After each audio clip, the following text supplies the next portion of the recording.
I'm so excited.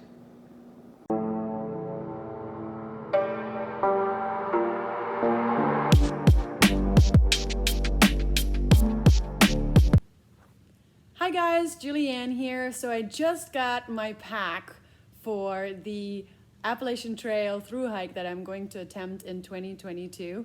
And I'm very excited and I want to show you because I think all of us just really love gear and I have absolutely no experience in backpacking, so my opinion is super I don't really know what I'm talking about, but I'm gonna try to be pretty cool and tell you all the details about it. It's gonna be so bad. The reason why I chose the Windrider, and I chose the Windrider 3400 in white. There's a few reasons why I chose it. First of all, it looks cool. I mean, come on. But anyway, no. The first reason why I chose the Windrider was because it is supposed to be waterproof, water resistant. It's supposed to be very good and not letting the water go in because of the material that it has. Now, I do understand that nothing ever really is waterproof, so I am going to have a pack liner.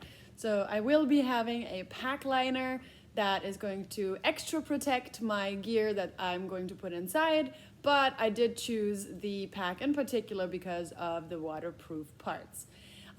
The second reason why I chose this pack is because it is extremely light, and I chose the white one just because it's even lighter than the black. So the white pack, the 3400 in white, comes in at around 1.98 pounds. And the black comes in at 2.17. It's not really like that crazy of a big difference, but the white looks better. Come on. I know eventually the pack is going to be like brown or green, but again, the reasons I chose them were mainly for the waterproof as well as for the weight of it. Additionally, I chose the 3400 over the 2400 because from what I saw on other YouTube videos is that some people did feel that the 2400 was just a little bit too small, especially when you put your food bag into it. And after I put in all my gear yesterday, I do realize that I'm happy that I chose the 3400 because I don't even have a food bag in there yet.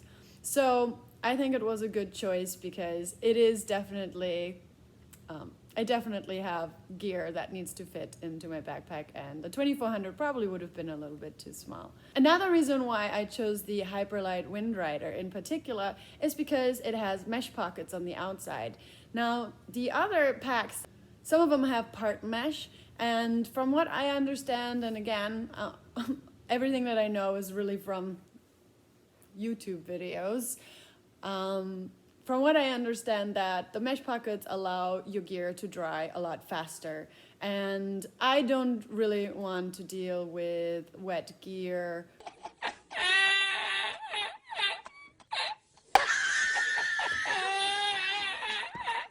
I know I'm gonna have to deal with wet gear. I think it's gonna be like, come on, it's the Appalachian Trail, it's literally the wet trail.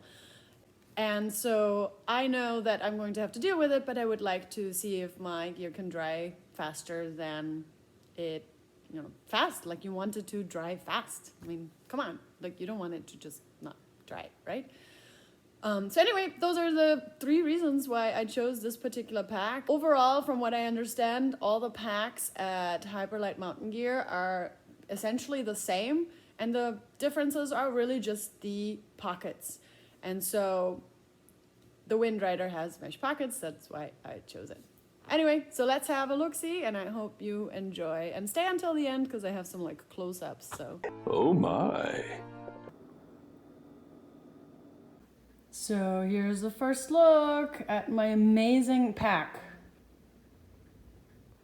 The first thing that I noticed when I took this pack out of the box was just how durable this material feels. For some reason, I thought this would be not as thick as it is because it is lighter than the black Windrider.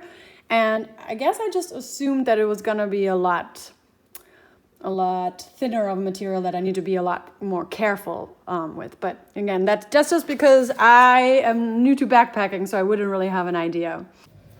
So here's a hip belt with the pockets right there. Super cool. Just open it.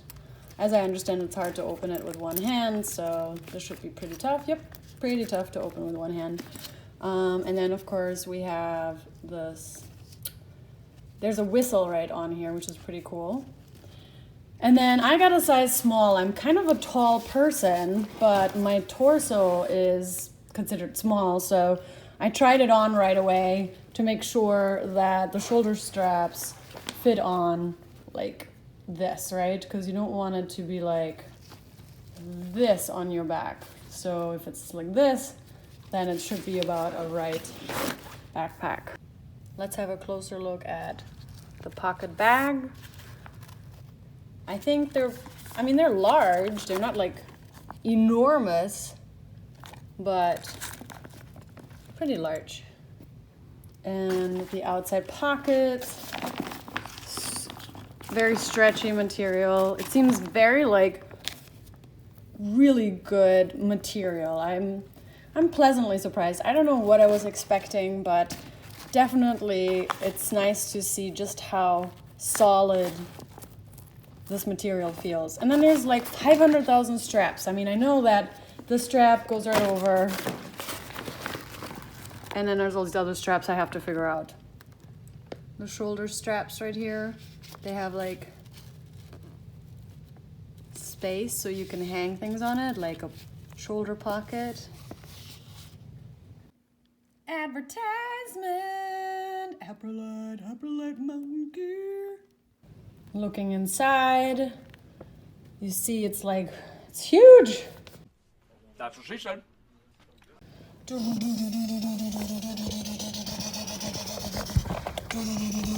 All the way to the bottom. You see right here is where they put the, I guess, I don't know what they're called, like the frame stakes. And you can take them out if you wanted to. And then also this bag right here is supposed to be for like a water bladder. So that's cool. As you can see, there's stitching right here. So that would worry you to see if there's any water that could come through. But behold! It's totally sealed, so no worries.